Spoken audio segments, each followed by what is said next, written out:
Programang ito ay rated SPG. Striktong patnubay at gabay ng magulang ang kailangan. Maaaring may masiselang tema, lengguwahe, karahasan, sexual, horror o droga na hindi angkop sa mga bata. Dahil sa nabuking na sina Moira at Zoe ang kumuha at nagtago sa matanda, ay wala na silang ligtas kina Giselle at Robert. Kaya nagtatago na ngayon ang mag-ina dahil sigurado na ang kanilang kapalaran sa kulungan.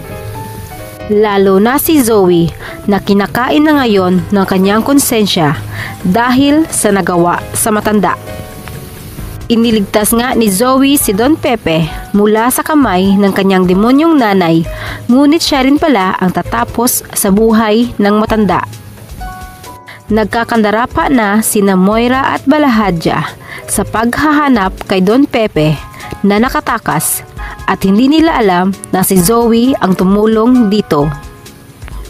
At habang nakikipag-usap si Zoe kay Moira sa telepono, ay nagkaroon ng pagkakataon na makatawag si Don Pepe kay Giselle at sinabi ang buong katotohanan kung sino ang nasa likod ng kanyang pagkawala.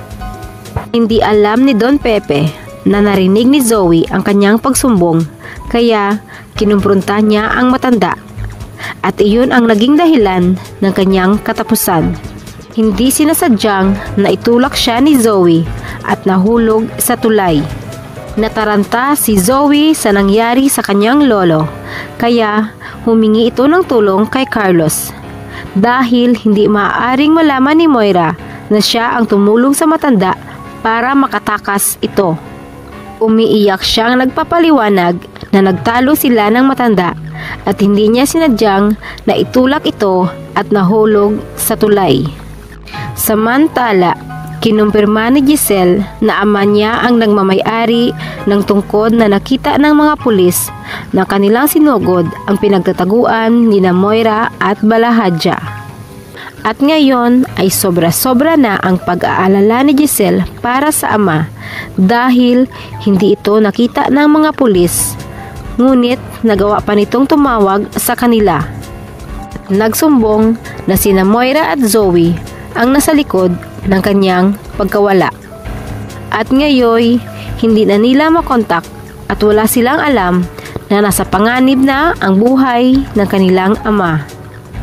Sa kabilang banda, dahil sa hindi mapakali si Annalyn at gustong malaman at makita ang kanyang lolo, ay sumunod ito sa lugar na pinagtaguan sa matanda kasama si Doc Lindon.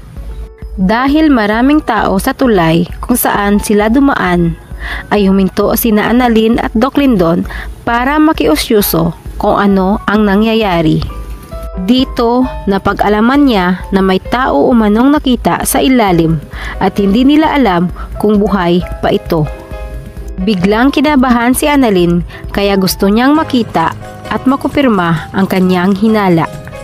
Napanghinaan bigla ng loob ang batang doktor nang makita ang kanyang lolo Pepe na buhat-buhat ng mga tao. Hindi makapaniwala si Annalyn na makikita niya ang kanyang lolo sa ganoong sitwasyon at napadasal na lamang ito na sana ay huwag munang kukunin sa kanila ang matanda. Makakaligtas pa kaya si Don Pepe?